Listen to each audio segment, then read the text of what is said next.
एक समय की बात है। एक राजा था।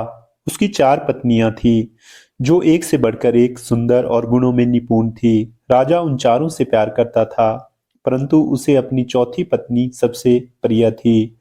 एक दिन राजा वन में शिकार करने गए। वहां उसे एक अज्ञात कीट ने काट लिया। वह एक दुर्लभ बीमारी से ग्रसित हो गए। वैद्य और तांत्रिकों ने अपनी सारी विद्या का प्रयोग किया, परंतु उसकी अवस्था को नहीं सुधार पाए। अतः उन्होंने यह कहा कि राजा की मृत्यु निकट है और अब वह कुछ दिनों के अतिथि हैं। राजा ने अपनी संपत्ति को रानियों में विभाजित करने का निर्णय लिया, क्योंकि उसका कोई उत्तराधिकारी नहीं था। परंतु सामान्य रूप से विभाजन करने की जगह कौन सी रानी उसे कितना प्रेम करती है, इस आधार पर संपत्ति को बांटने का निर्णय लिया। उसने एक चतुर योजना बनाई और सभी रानियों को एक एक करके बुलाया। उसने चौथी रानी से आरंभ किया, जो सबसे छोटी थी और जिससे वह सबसे अधिक प्रेम करता था। मेरे जीवन के केवल 3 दिन शेष हैं, उसने कहा। मैं तुमसे एक रहस्य बताना चाहता हूँ। बहुत पहले मुझे एक साधु ने एक शक्तिशाली यंत्र दिया था, जिसे मुझे स्वर्ग की प्राप्ति होगी यदि मैं एक और व्यक्ति को साथ ले जाऊं। परंतु इससे पहले कि स्वर्ग में प्रवेश करें, हमें दारुण यंत्रणा सहन करनी होगी और नरक में 7 वर्ष व्यतीत करने होंगे।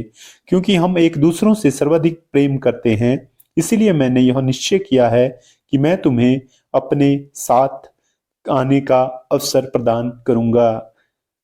रानी को राजा की आश्वस्त मृत्यु पर पूर्ण विश्वास था और उसने भावना रहित स्वर में कहा, इसमें संदेह नहीं, मैं आपसे प्रेम करती हूँ, परंतु प्रत्येक मनुष्य को अपनी मृत्यु का स्वयं ही सामना करना होता है। मैं यही रानी के रूप में रहना पसंद करूंगी। मुझे तो प्रेम एवं सत्कार की आदत है। राजा ने अपनी तीसरी पत्नी को पास बुलाया और समस्त घटना का वृतांत सुनाया, परंतु तीसरी रानी ने भी राजा के साथ जाने से मना कर दिया। राजा इस बार भी निराश हुआ। उसे धीरे धीरे पत्नियों की वास्तविकता समझ आने लग गई थी। उसने तीसरी पत्नी को विदा किया और अपनी दूसरी पत्नी को बुलाया। दूसरी पत्नी ने पूर्ण कथा सुनी और कहा, मैं आपको यह सिद्ध करूंगी कि मैंने आपसे सबसे अधिक प्रेम किया है, पर मैं आपके साथ नहीं चल सकती।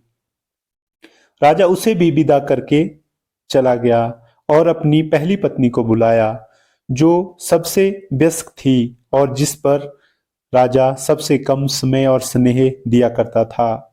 जैसे ही वह सारी कथा उसने तत्परता से सुनी, तो उसने एकदम से उत्तर दिया, आप जहां भी चाहेंगे मैं आपके साथ चलूंगी। मैं आपका विश्वास कभी खंडित नहीं करूंगी। राजा अब शांति का अनुभव करता है कि कोई तो है जो उसे बिना किसी उपेक्षा के प्रेम करता है। यह कथा वास्तव में किसी राजा और उनकी रानियों की नहीं, यह कथा आपकी, प्रत्येक मनुष्य की, हर व्यक्ति की 4 निम्नलिखित पत्नियों की है। सबसे युवा पत्नी है संपत्ति। यदि किसी को उत्तराधिकार में संपत्ति प्राप्त होती है, तो भी यह अल्पकालीन अधिकार की होता है, जो कि मात्र एक जीवन काल तक सीमित होता है। जब किसी की मृत्यु होती है, तो यह उसके साथ बिल्कुल नहीं जाती। तीसरी पत्नी है संबंधी, अर्थात परिवार। इसका कोई प्रयोजन नहीं कि किसी व्यक्ति ने अपने जीवन काल में परिवार के लिए कितना कुछ भी किया हो, अथवा आपके संबंधित आपसे कितना भी प्रेम क्यों ना करते हो, वे शमशान भूमि से आगे आपके साथ नहीं जा सकते। द्वितीय पत्नी है शरीर। अपने जीवन काल में मनुष्य अपने शरीर का कितना भी क्यों ना ध्यान रखे, परंतु यह तो निरंतर क्षयशील है। यह किसी के साथ चिता के आगे नहीं जाता। प्रथम पत्नी है कर्म। आपके कर्म आपके साथ अनेकों जन्मों तक चलते हैं। हम क्या करते हैं, इसी से निश्चित होता है हम क्या प्राप्त करेंगे। आपको इस बात का सर्वाधिक ध्यान रखना चाहिए। अधिकांश मनुष्य इस कहानी से राजा की तरह ही जीवन जीते हैं। ऊपर लिखे क्रमानुसार अपनी पत्नियों से प्रेम करते हैं। हालांकि यह आवश्यक है हम अपनी संपत्ति, संबंधी और शरीर का ध्यान रखें। हम अपने कर्मों और उससे फलों के लिए सदा ही उत्तरदायी होंगे। जब अच्छे कर्म आपकी पहचान होते हैं तो आपके जीवन का आधार होते हैं, तो आप स्वयं ही शांति का अनुभव करते हैं।